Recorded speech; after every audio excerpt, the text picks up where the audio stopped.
Folks, we have a major problem with regards to the recent terrorism attack against Brussels. It was an absolutely horrific, horrendous attack. It was also an attack that was wholly unnecessary. And that's because our world leaders, our global leaders, are traitors to their respective people and to their respective nations.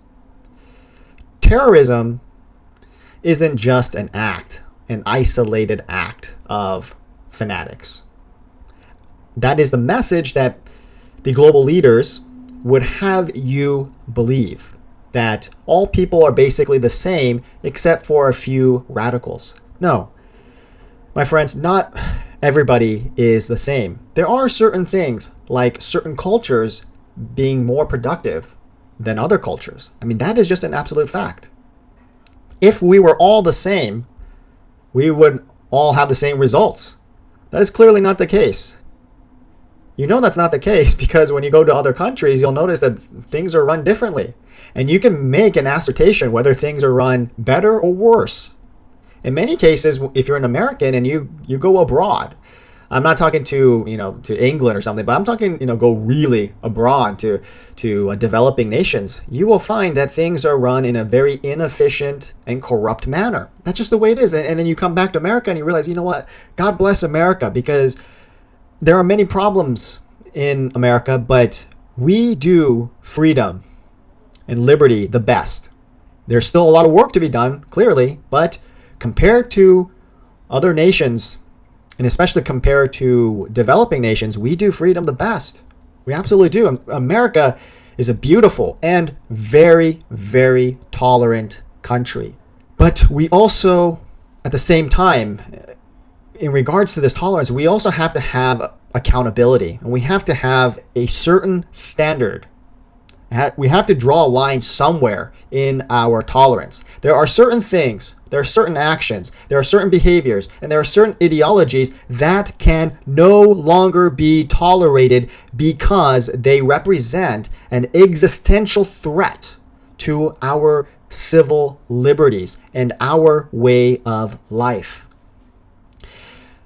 My friends, we have to have the courage to finally recognize that there is an intractable link between Islam and terrorism. Look at it this way. How are these people, these terrorists, how are they radicalized? Are they radicalized by reading a book from Dr. Seuss? Are they radicalized by watching the History Channel? No. These radicals are radicalized through Islamic teachings, through the Quran. There's no other source material that is responsible for the radicalization of certain Muslims other than Islamic theologies and the Quran.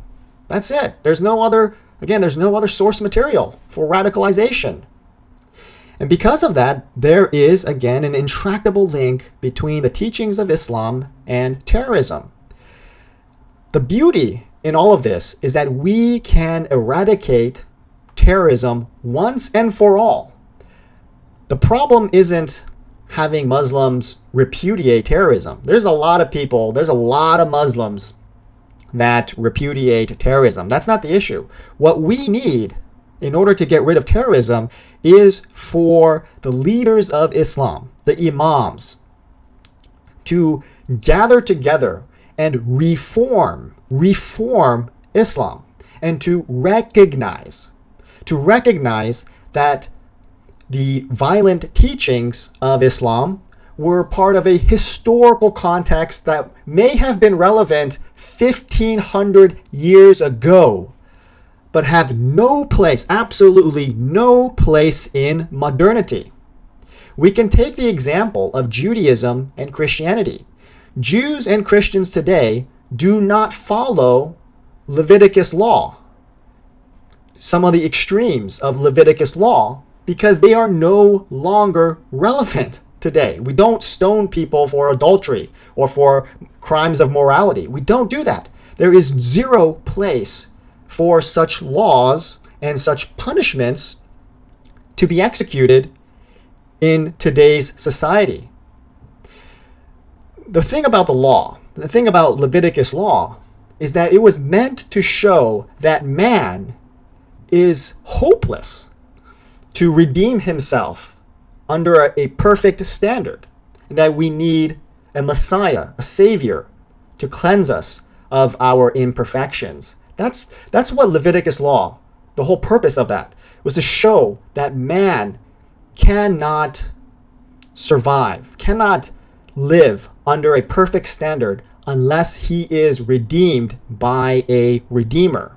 And the more laws that were created would make man dig deeper and deeper into desperation. Laws create desperation because we are woefully sinful. We are woefully inadequate against a perfect standard. That's the heart. That's the message of Leviticus. What Islam is teaching is that man can become purified through following more laws. And we've already, the thing about Islam in that regard is that we've already had this experiment. The Jews have already started this experiment and have recognized that they cannot follow Leviticus law. And so they are in need of a savior. And even to this day, they are searching for the savior. The Christians recognize that indeed we are sinful, and they turn to a Messiah. They turn to Jesus as the Redeemer. Islam is just going backwards, and it's killing regular Muslims that want to live peaceful and productive lives. So I urge people not to get hateful towards individual Muslims and to think that there is a conspiracy among individual Muslims. I think that is a diversionary tactic. The real focus should be on the powerful imams, the religious leaders of Islam. There is definitely a conspiracy among the religious leaders of Islam because they utterly refuse to reform their theology, to adapt to modernity. All religions have adopted to modernity, to modern understandings of moral principles, of ethics, of mores. So, in order to eradicate terrorism, we must demand reform of Islam. There's no other way. If we just focus on individual Muslims, there will always be terrorism. I mean, there's so many Muslims out there that even 1%, even if 1% of them were radicals, that's still millions of Muslims that can pull together and launch terrorist attacks. We have to stop terrorism at the very root. And that root involves, unfortunately, and this is an uncomfortable truth, but the root involves Islam, the teachings of Islam. And until we have the courage, until our leaders have the courage to demand such action, we're going to have terrorist attacks throughout the world. It will not stop. We can end the bloodshed right now. We can begin that dialogue. We don't need any more bloodshed. We can make it to the point where future generations will no longer have to suffer from terrorism.